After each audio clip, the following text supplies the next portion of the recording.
Baik, langsung saja kita ke presentasi video pembelajaran geografi dari saya. Untuk kali ini babnya adalah kajian regional dan interaksi antara negara maju dan berkembang. Jadi untuk yang pertama kita akan bahas terlebih dahulu apa itu negara maju, apa itu negara berkembang. Lanjut. Baik, langsung saja kita ke materi pertama. Negara maju adalah negara yang memiliki standar hidup relatif tinggi, sedangkan negara berkembang adalah negara yang memiliki standar hidup lebih rendah daripada negara maju.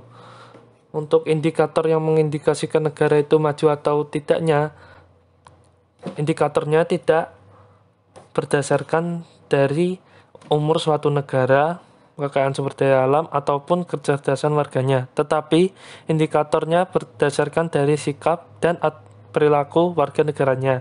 Contoh, negara India dan Mesir yang umurnya lebih dari 2000 tahun masih disebut negara berkembang. Akan tetapi, negara Singapura, Kanada, Australia, dan Selandia Baru yang umurnya kurang dari 150 tahun saat ini merupakan negara maju.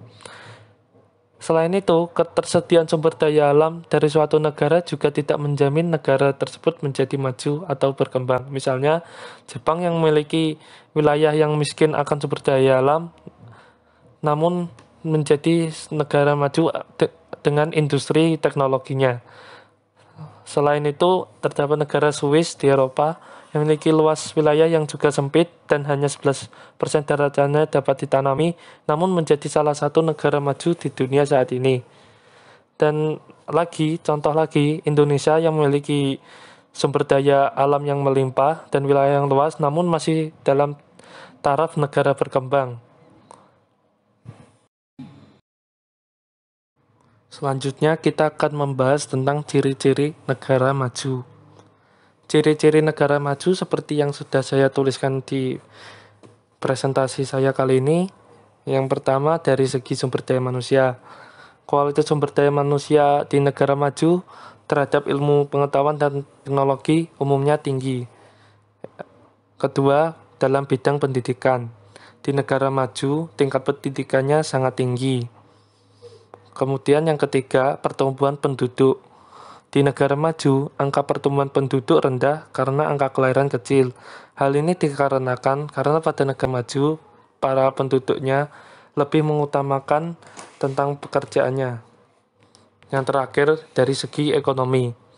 Negara maju memiliki ekonomi yang unggul dan berpusat kepada kegiatan industri, jasa, maupun perdagangan. Kemudian, sekarang kita bahas ciri-ciri negara berkembang. Dalam aspek sumber daya manusia, di negara berkembang, kualitas sumber daya manusia terhadap ilmu pengetahuan dan teknologi umumnya rendah. Yang kedua, dalam aspek pendidikan.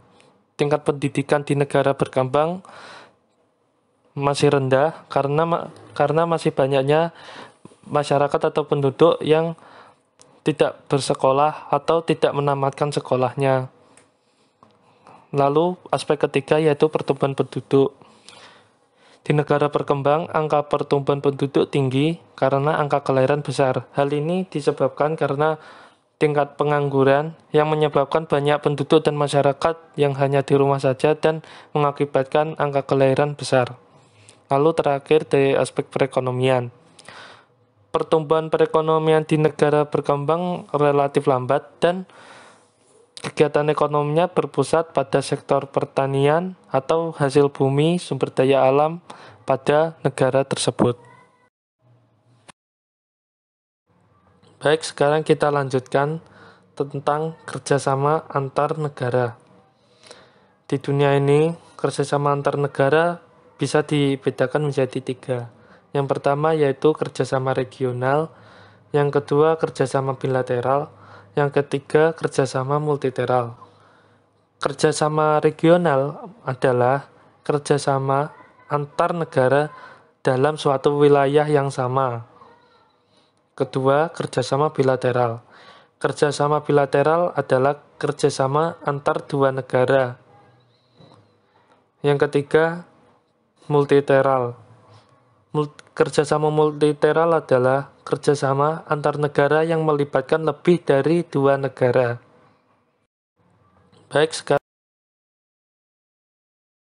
Baik, sekarang kita bahas tentang contoh kerjasama antar negara.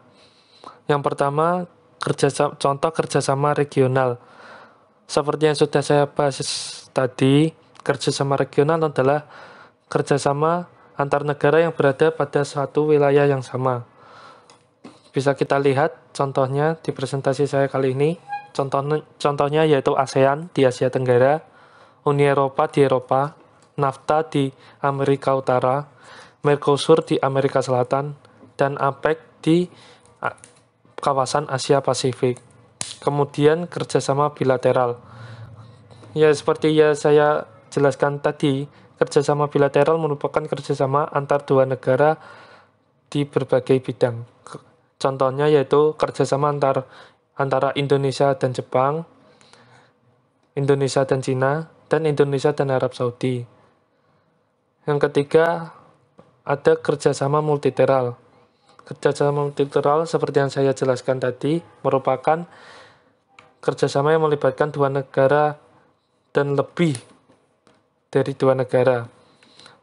Bisa kita contohkan di sini ada PBB, WTO, IMF, dan World Bank. Kesimpulannya, negara maju dan berkembang memiliki ciri khas masing-masing. Utamanya, perbedaannya dalam bidang ekonomi, teknologi, dan sumber daya manusia. Yang kedua, kerjasama antar negara pada umumnya tergantung dengan kepentingan yang akan dilakukan negara tersebut. Selanjutnya, ini ada soal latihan yang bisa kalian kerjakan di rumah.